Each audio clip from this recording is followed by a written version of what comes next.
This is part 3 of our lecture on antimicrobials. So this time we're wrapping up our discussion on antibacterials with a discussion on antimycobacterials. But halfway we're going to shift from prokaryotes to eukaryotes. The second half of this third part of our lecture is devoted to antifungals. But first, let's start with the antimycobacterials. There are two antimycobacterial illnesses that we would need to learn for this lecture: tuberculosis and leprosy. Tuberculosis is primarily caused by Mycobacterium tuberculosis. However, there are also non-tuberculous mycobacteria. And you would learn about. Let's start with the anti-TB drugs. Anti-TB drugs could be divided into two: first-line drugs and second-line drugs. First-line drugs are used together in initial treatment. They are high efficacy and low toxicity. That's why they are preferred. Kaya sila first line, kaya sila inuuna. Second line drugs have low efficacy but high toxicity. So para saan sila ginagamit? They are used in cases of resistance kapag resistant na yung bacteria to the first line drugs. In cases of retreatment, for example, tumigil sa pag-inom ng gamot, kailangang ulitin. Or there is intolerance to first line drugs. Kunyari, merong side effect yung first line drug, kaya kailangan silang palitan. So what are the first line? You could remember the first line drugs by this mnemonic, HRZE. In some references, sinasamang streptomycin sa first line drug. So HRZES. Okay, so what do those mean? H for isoniazid, R for rifampicin, Z for pyrazinamide, and E for ethambutol. So bakit yung isoniazid letter H yung nagsisimbolize sa kanya? It's because another name for isoniazid is isonicotinic hydrazide. So dun nagagaling yung H. Okay. So another mnemonic, kung hindi nyo matandaan yung HRZE, is RIPE. No? Rifampicin, isoniazid, pyrazinamide, ethambutol. Pag gusto nyo matandaan, nakasama yung streptomycin, pwede ring Respire.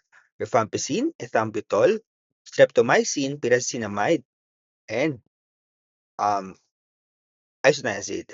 Okay? So, what are the second line drugs? Yung mga second line drugs, mas mahirap tandaan kasi mas mahaba sila. Tapos, karamihan, 2 to 3 letters yung kanilang abbreviation. So, kasama dyan, streptomycin, the fluoroquinolones, levofloxacin, poxifloxacin, okay? Even aminoglycosides like kanamycin and capreomycin, etc. So, iba-iba sila, no? So, there. Um, so, paano yung itsura ng gamot for TB? Ganito yan, no? Nakaschedule na dapat araw-araw iniinom. Meron nga tayong tinatawag na TB dots, directly observed treatment short course. Doon, talagang pinapanood, no, ng healthcare worker na iniinom ng pasyente yung gamot to make sure na walang mamimiss. Let's quickly learn the mechanism of action of these first-line drugs. So, in order to be familiar with the mechanism, let's try to review ano ba yung structure ng mycobacteria. Diba, remember, mas makapal sila, so kaya mas mahirap silang mamatay. They are more resistant to our defenses. Kaya nakasurvive sila intracellularly, diba? So, let's look at their structure. Their cell wall is thick. It is composed of many layers, specifically acyl lipids, complex free lipids, glycolic acid, arabinogalactan, and peptidoglycan. Okay, so let's start from the outside first, no? So, isoniazid, it works on glycolic acid synthesis.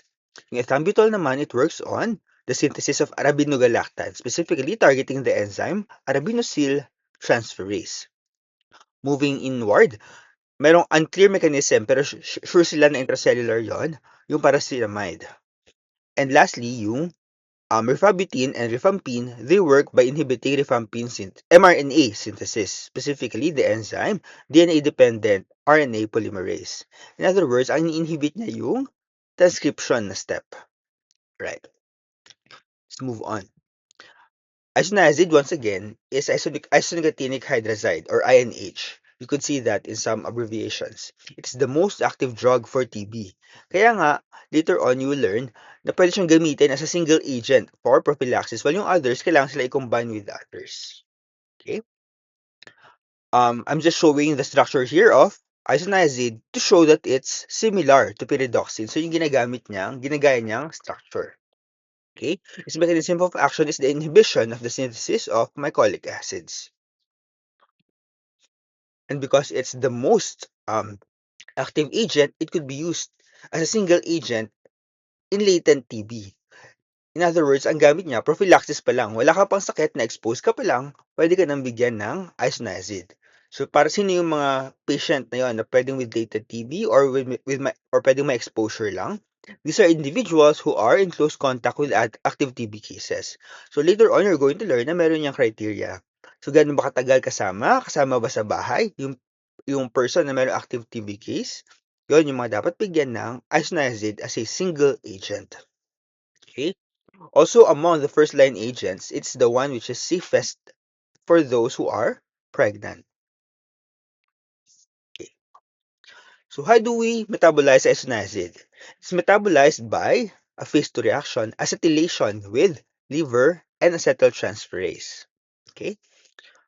And that metabolism is genetically determined. May isa pang gene na important dyan, that is the CATG gene. Yun naman nag-encode ng catalase. So in other words, yung mechanism mo of isoniazid is highly dependent on your genetics or genomics. That's why it's an important topic that we have discussed earlier on during your first year sa pharmacogenetics. So what are the adverse events what are the adverse effects that you'd encounter with isoniazid? The most frequent, and this is age-related, is isoniazid-induced hepatitis, and it's caused by a metabolite of isoniazid and acetylhydrazine. Kaya nga, di ba, ang pag-metabolize na enzyme sa isoniazid is acetyltransferase, and that causes the isoniazid-induced hepatitis, yung metabolite na ito. Next is peripheral neuropathy. If you give isoniazid at doses greater than 5 milligrams per kilogram per dose, it could lead to, or 5 milligrams per kilograms per day, it could lead to a pyridoxine deficiency. Okay? Dahil, kaya nga pinakita ko sa inyo kanina yung structure ng pyridoxine, pwede siya makiagaw, no? Sa pyridoxine. Okay. And lastly, it could also lead to CNS toxicity, memory loss, psychosis, and seizures. We're done now with isoniazid. Let's move now to rifampicin. Okay, or rifampin. Rifampin comes from the actinobacteria Streptomyces mediterraneae. The naturally occurring compound is called rifamycin, and rifampicin is a derivative of that. So how is it given? It's given as an alternative to isoniazid as prophylaxis. However, you should remember that it should not be administered in the first trimester of pregnancy. What's the mechanism of action of rifampicin? It inhibits the DNA-dependent RNA polymerase by forming a stable non-covalent complex between the drug and the enzyme. Therefore, it inhibits what step? Transcription. It inhibits RNA synthesis. What are the adverse effects kapag umiinom ka ng rifampicin? It imparts a harmless orange to orange-red color to urine, sweat, tears, and contact lenses. So essentially, all body fluids are stained orange. So huwag kayong magtataka minsan kapag nag-extract kayo ng blood sa patient na nagtitake ng rifampicin, pag swipe niyo ng cotton dun sa kanilang skin, it could have an orange-red color. Also, it's important to warn the patient because most likely the patient is going to panic that their urine color is orange-red. Mukhang dugo, di ba? So just warn them or advise them in advance that it is actually harmless. It's just a part of the metabolites of rifampicin. There are also less common adverse effects such as thrombocytopenia, jaundice, and hepatitis. Moving on now to our third drug, we're done with isoniazid and rifampicin. Let's talk about pyrazinamide. Kung ang isoniazid, ang ginagaya niyang compound or molecule is pyridoxine, ang pyrazinamide naman, ang ginagaya niya is nicotinamide. It's only used in combination with other drugs, such as isoniazid and rifampicin. In other words, it's not used as a sole agent. Kung ang isoniazid, pwede siyang gamitin mag-isa, especially kapag exposure or latent TB, ang pyrazinamide hindi. Okay? So the structure of pyrazinamide is this. Its mechanism of action is still specifically unknown, but meron silang pinaniniwalaan na hypothesis. They say that the mechanism of action of pyrazinamide is pH dependent. It's bactericidal at acidic pH, which is pH 5.5, but inactive at pH 7. But kailan ba kasi metabolically active yung mycobacteria? Or specifically, Mycobacterium tuberculosis. It's active inside the lysosome. And inside the lysosome, the pH there is acidic. Okay? So yung pyrazinamide, mag-work lang siya kapag doon na sa time na magiging active yung mycobacteria. Okay. So it's a prodrug. It's converted to its active form, pyrazinoic acid, by the mycobacterial enzyme, pyrazinamidase. No? So, in other words, habang umiikot siya sa katawan mo, hindi pa siya active form nun. Magiging active lang siya kapag na-encounter niya yung mycobacterial enzyme. Okay. So, pyrazinoic acid lowers the intracellular pH to a suboptimal level that is likely to inactivate a vital target enzyme. So, acidic na yung environment, gagawin pang mas acidic ng pyrazinoic acid. Okay? So, anong enzyme yung na-inhibit? Anong enzyme sa mycobacteria na-inhibit? Most likely, it's a fatty acid synthase, thereby disrupting plasma membrane and energy metabolism. So what are the side effects when you're taking pyrazinamide? There may be hepatotoxicity, and actually is the most hepatotoxic of the first-line agents. Another side effect is hyperuricemia. Pwede tumaas yung uric acid mo. So halimbawa, if the patient has gouty arthritis, it could worsen when the patient is taking pyrazinamide. Other non-specific side effects include fever, nausea, and vomiting. And lastly, for the HRZE, let's move on to ethambutol. So isoniazid, rifampicin, pyrazinamide, ethambutol. Ethambutol is relatively safe in pregnant women. Pero ang pinaka-safe, ano nga ulit? Isoniazid, di ba? Its mechanism of action is the inhibition of the synthesis of the arabinogalactan portion of the cell wall, specifically by inhibiting the enzyme arabinosyl transferase. Let's look at the adverse effects of ethambutol. The adverse effects are visual in nature. Specifically, tinatawag natin na retrobulbar neuritis. So what are the symptoms? Loss of visual acuity and red-green color blindness. So yung loss of visual acuity, blurring of vision, panlalabo ng patingin. Tapos yung red-green color blindness, hindi nila ma-discriminate between red and green. Sa kanila, lahat parang gray lang. It occurs at dosages of 25 mg per kilogram per day, continued for several months. Okay, however, unlike yung symptom ng rifampicin, halimbawa na orange-red coloration of the body fluids, yon minor lang. Itong retrobulbar neuritis is a major adverse effect. In other words, kapag yung patient nag-complain ng ganitong symptoms, you need to stop it immediately and replace it with something else. Okay. What are the contraindications of ethambutol? It is not given for young children and those with renal failure. Specifically, if yung kanyang creatinine clearance is less than 10 milliliters per minute. Okay. So, HRZE, but sometimes, yung mga first-line agents sinasama yung streptomycin. So, HRZES. So, now let's talk about the S, streptomycin. Streptomycin. So, from the suffix mycin, we know that it's an aminoglycoside antibiotic. And you should know that by now because we've already finished discussing the aminoglycosides. It comes from the bacteria Streptomyces griseus. Okay, the mechanism of action is the irreversible inhibition of mycobacterial protein synthesis by binding to 30S ribosomal subunit. If you still remember our mnemonic, buy at 30, sell at 50. So buy at 30, aminoglycosides and tetracyclines work on the 30S ribosomal subunit. Specifically, which protein do sa 30S ribosomal subunit ang target ng streptomycin? Kung naalala nyo pa, the S12 protein. Alright. So kung ang ethambutol, ang side effects niya are visual in nature, yung red-green color blindness, blurring of vision, retrobulbar neuritis. Sa streptomycin, ang symptoms niya are ototoxic and nephrotoxic. In other words, sa ears and sa kidneys. Ototoxic because it affects cranial nerve 8 and it can actually result in permanent hearing loss. It's the most common side effect and it's dose and age related. In other words, kapag nag-take ka ng gamot na to at higher doses and if also you're an older person, you're at higher risk for ototoxic side effects from streptomycin. Alright. So, kung naalala nyo, pinakita ko kanina na tablet ng quad tab, no? Ng pyrazinamide, rifampicin, isoniazid, and ethambutol, pinapagsama-sama sila. Why? It's because during the intensive phase or the initiation phase of TB treatment, binibigay yung 4 na medications na yun sabay-sabay. So, in some cases, pinapagsama-sama siya into one tablet. So, it's just in the first 2 months of the treatment. So, look at this table. So, in this table, it shows kung ilang months na take yung mga gamot, no? So, for example, the most important thing you need to remember is the regimen called 2-HRZE 4-HR. So, in most cases, yun naman ang applicable, including the most common type in pulmonary tuberculosis.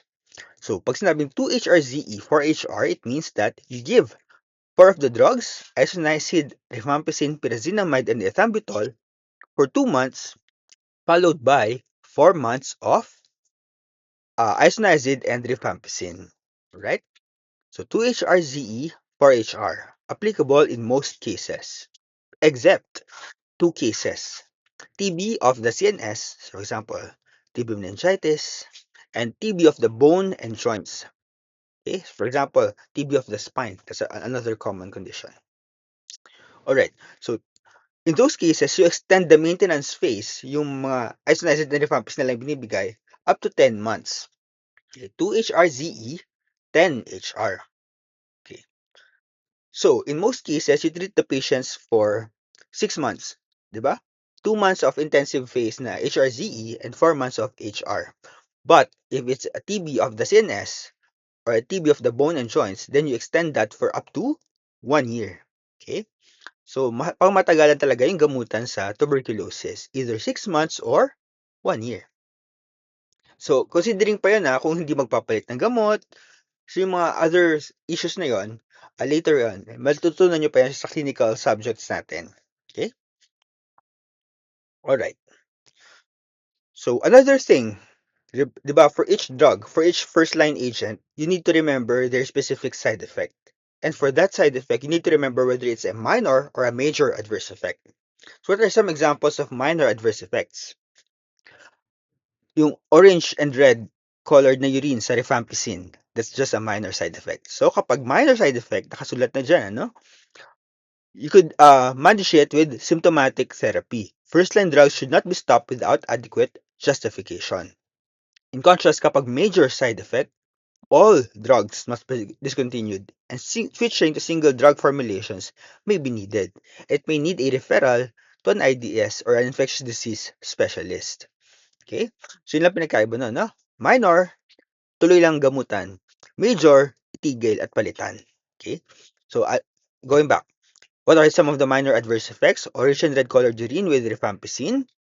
Burning sensation in the feet due to peripheral neuropathy. Yun naman sa isoniazid. Kapag ganoon, pwede kang magbigay ng vitamin B6, no? Or pyridoxine. Arthralgia due to hyperuricemia, ano nga ulit yung gamot na yun? Diba? Pyrazinamide. Pwede tumaas yung uric acid kasi. Okay, and lastly, flu-like symptoms. Sa rifampicin din yon. So, lahat yon minor. Kapag nag-complain yung patient of that, just treat the symptom.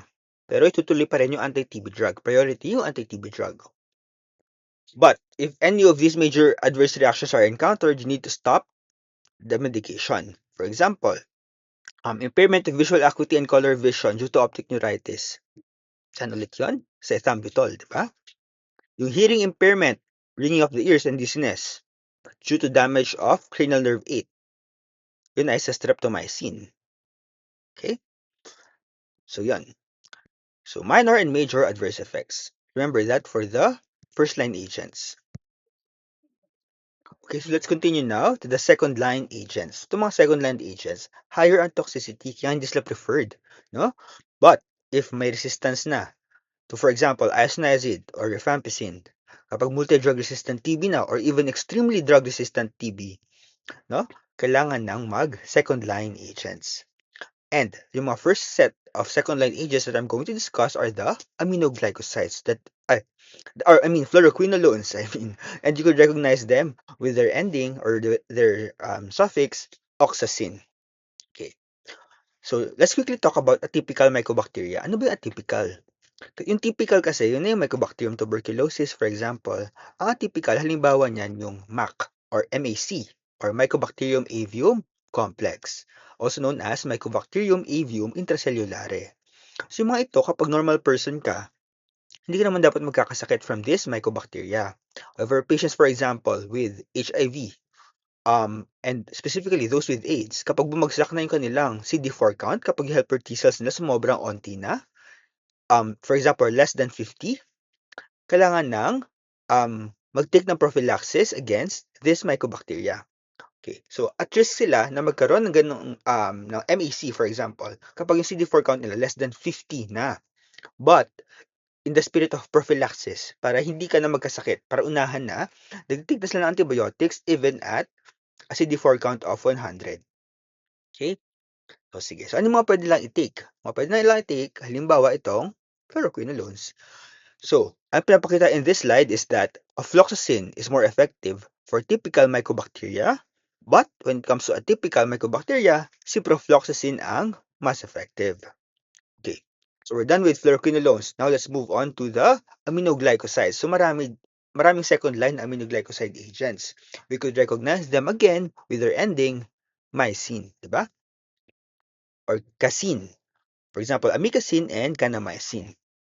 They are treatment for TB caused by streptomycin-resistant strains, yung extremely drug-resistant and yung multi-drug-resistant strains. And take note that even though they are of the same class, even if amikacin and streptomycin are both aminoglycosides, there's no cross-resistance between them. Okay. However, if the organism is both kanamycin and capreomycin resistant, then we know, or often, it is already amikacin resistant. Okay, let's talk about another aminoglycoside, this time capreomycin. Capreomycin comes from the bacteria Streptomyces capreolus, and it is indicated for, again, drug-resistant TB, specifically if resistant na to streptomycin. Okay. Ang adverse effects, similar pa rin to other aminoglycosides, nephrotoxicity and ototoxicity. Specifically, sa ototoxicity part, pwede magkaroon ng tinnitus, the high-pitched ringing sound that doesn't go away, deafness, and vestibular disturbances. Could affect also your sense of balance. Alright, second line agents, we're done with fluoroquinolones and aminoglycosides. Let's talk about now ethionamide. Ethionamide this time is chemically related to isoniazid, and actually is effective and even bactericidal against both tuberculosis and leprosy. It is also a prodrug converted to the active agent. The active acylating agent is known as ethionamide sulfoxide. And its mechanism of action is also similar to isoniazid kasi nga similar naman sila ng mechanism ng structure. In terms of adverse effects, it causes intense gastric irritation. It also causes neurologic symptoms because of pyridoxine depletion as well as hepatotoxicity. Next is cycloserine. Cycloserine comes from the bacteria Streptomyces orchidaceus.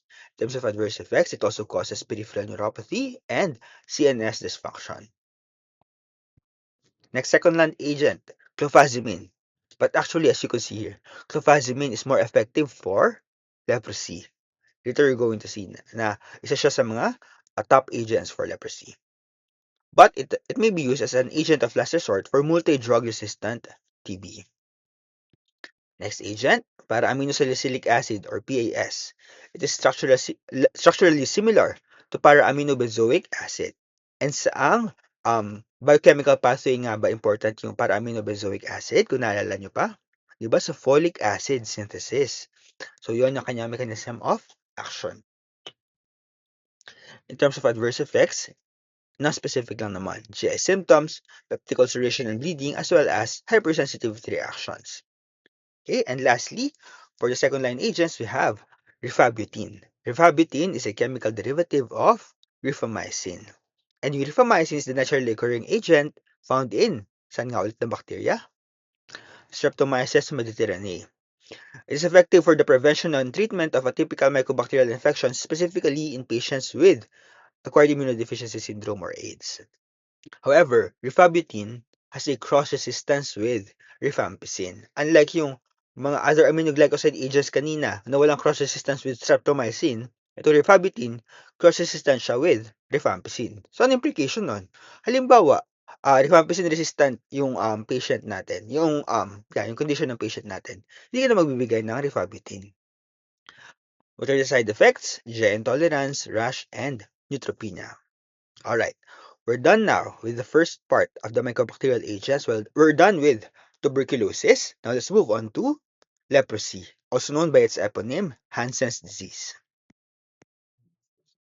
Okay, so before we continue, describe ko lang shortly yung leprosy. So leprosy, dalawa kasing types yan. Tuberculoid and lepromatous. And ang dapat lang tandaan, tuberculoid, less severe in a way than lepromatous leprosy in terms of presentation. Bakit? Sa immune system kasi natin, mayroon two types of helper T cell response. Th1 and Th2, among many others. So yung Th1 response is seen in tuberculoid leprosy. Kapag Th1, yun yung effective against Mycobacterium tuberculosis. Kaya, yung clinical presentation of patients with tuberculoid leprosy, less intense. So ito yung mga classic na hypoaesthetic lesions, yung mga manhid na lesions. In contrast, kapag lepromatous leprosy, ito yung mas severe na merong Th2 response. Yung Th2 response kasi, hindi siya effective as much against lepromatous leprosy. So, anong nangyari? Disseminated illness. So, mas disfiguring, especially sa face. Kaya another term for lepromatous leprosy is leonine fascies. Leonine, ibig sabihin, in Filipino, mukhang leon. Mukhang leon kasi sobrang disfigure na yung kanilang face. Okay. Tuberculoid and lepromatous leprosy. Why am I emphasizing that? Kasi ang gamutan sa leprosy, tatlo lang naman ang mahalaga doon. Ano yung tatlo na yon? Dapsone, rifampin, clofazimine. Dapsone, rifampin, clofazimine. So kapag mild illness, kapag tuberculoid leprosy, ang gamot mo lang doon ay dapsone and rifampin. Yung rifampin ina-add lang sa dapsone to prevent resistance. Pero kapag lepromatous leprosy, mag-a-add ka ng clofazimine on top of dapsone and rifampin. And of course, mas mahaba rin yung gamutan. Okay, sige. Tingnan natin. Isa-isahin natin ha. Ano yung first? Dapsone. Dapsone is a diamino phenylsulfone. It is the most widely used drug for leprosy. And in terms of mechanism of action, it also inhibits folate synthesis, but the folate synthesis of mycobacteria. So I'm showing here the figure again of para-aminobenzoic acid to show that it is somewhat similar to dapsone. Okay. So let's quickly review folic acid synthesis and the folic acid synthesis inhibitors. So folic acid comes from pyridine plus para-aminobenzoic acid. It becomes dihydropteroic acid, becomes dihydrofolic acid, and becomes tetrahydrofolic acid. Tetrahydrofolic acid, one of the forms of folic acid, which is involved in the generation of thymidine. No? So yung deoxyuridine monophosphate nagiging deoxythymidine monophosphate. Okay. So, di ba may dalawang important steps doon sa pathway from PABA to tetrahydrofolic acid? Those are dihydropteroate synthase and dihydrofolate reductase.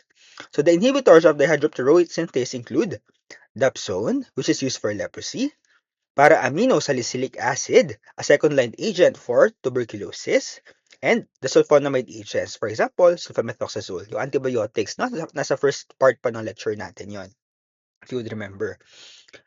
And then, just for completion, remember, ano nga ulit yung mga dihydrofolate reductase inhibitors? Nandyan yung trimethoprim for bacteria, pyrimethamine for parasites, and methotrexate for humans, no? Trimethoprim, pyrimethamine, and methotrexate. Okay, just for completion.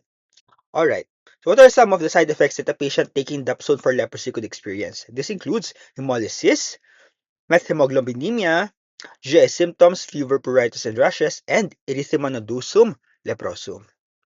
So if you would remember methemoglobinemia, the iron in hemoglobin gets reduced. Okay? And erythema nodosum leprosum means a condition in which you have a plaque, usually an anterior part of the shin. It's called a paniculitis. It's like a skin lesion due to inflammation. Okay. So dapsone. The next agent is rifampin, and rifampin is given just to prevent resistance. Ano nga ulit sa nanggagaling na bacteria? Streptomyces mediterraneae. Right? The naturally occurring agent is rifamycin. Rifampin is a derivative of that. Right. Lastly, we have clofazimine, the third and last agent for leprosy. It's a phenazine dye and is used as an alternative to dapsone. It's given for sulfone-resistant leprosy or when patients are intolerant to dapsone. The mechanism of action is still unknown actually, and the adverse effects include skin discoloration appearing as pink or red to brownish black. So some patients with leprosy, if they're taking clofazimine, you can see it. They have dark skin. All right. So just to show you and to remind you of the two types of leprosy, we have tuberculoid leprosy. And you can see there the duration of treatment. 6 blister packs to be taken within 6 to 9 months. Right? And which drugs? Just rifampin and dapsone. So these are the lesions of tuberculoid leprosy. So these are hypoaesthetic and hairless. So pag tinusok man ng karayom halimbawa or whatever testing agent you may use like the sharp end of a broken tongue depressor, those do not have any feeling. No? Hindi siya nakakaramdam. Next would be lepromatous leprosy. In contrast, lepromatous leprosy is highly disfiguring. So this is the face of a patient with lepromatous leprosy.